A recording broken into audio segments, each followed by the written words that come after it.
This is Bryce the Fallen, and this is obviously a review of Batman Arkham Knight, Batman Arkham City, Batman Arkham Asylum,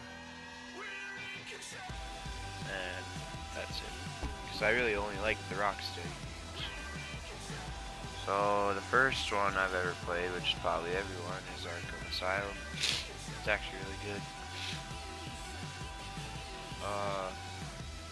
The things they did with it when people thought it would just be a normal superhero game, it was not.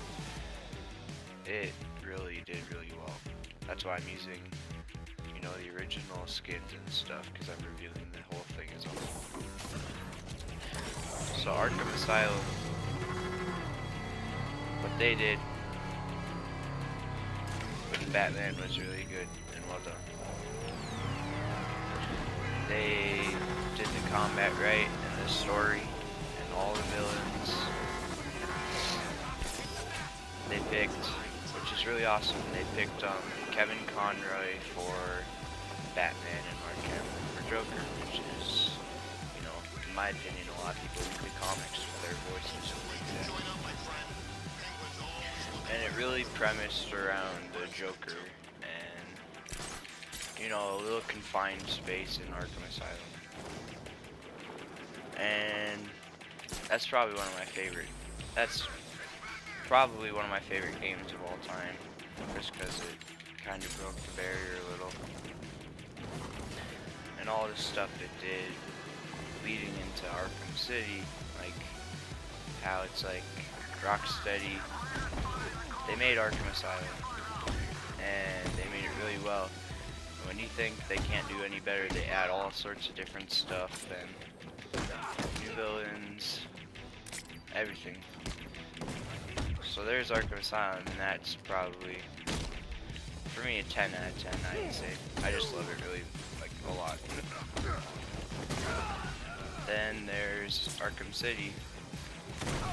Actually, I might as well just say I like all of the Arkham games except Origins equally.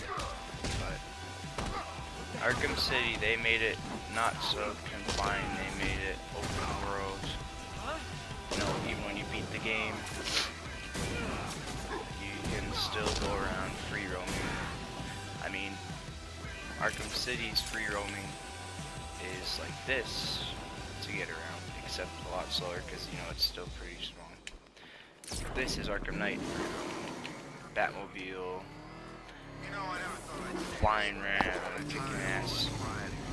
So you can definitely do a lot more in Arkham Knight, like moves and free roam style. Arkham City was really good. I think in Arkham City I'm actually Wayne Tech level 201 or something. And I liked how they used Hugo Strange as the main premise and Joker still as the main premise. But I think more so Hugo Strange with Protocol 10 and everything. And Arkham Knight, I really don't know why people give it so much crap. Because it's not that bad. And this is coming from someone who's a really big Batman comic, movie, game, whatever fan.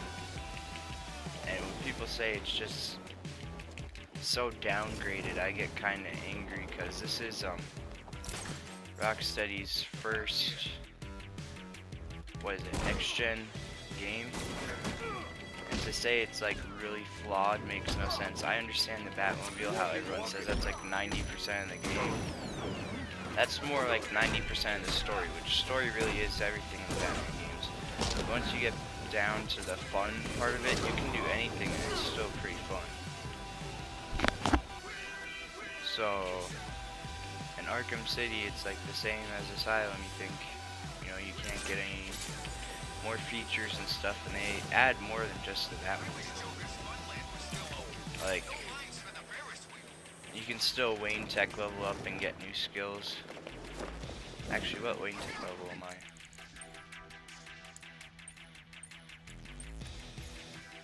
Oh yeah, 478.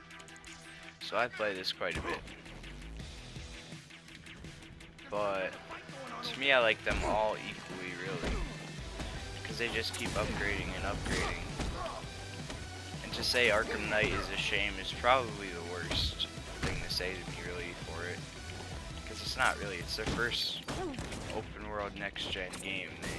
They did it really well. And the skins, I use Dark Knight Returns pretty much all the time in Arkham City, but that's because it looked exactly like the comic, and it's my favorite comic of all time. This, they didn't do, they did like the same sort of thing, but just, you know, different graphics, and the eyes actually show, which I didn't like.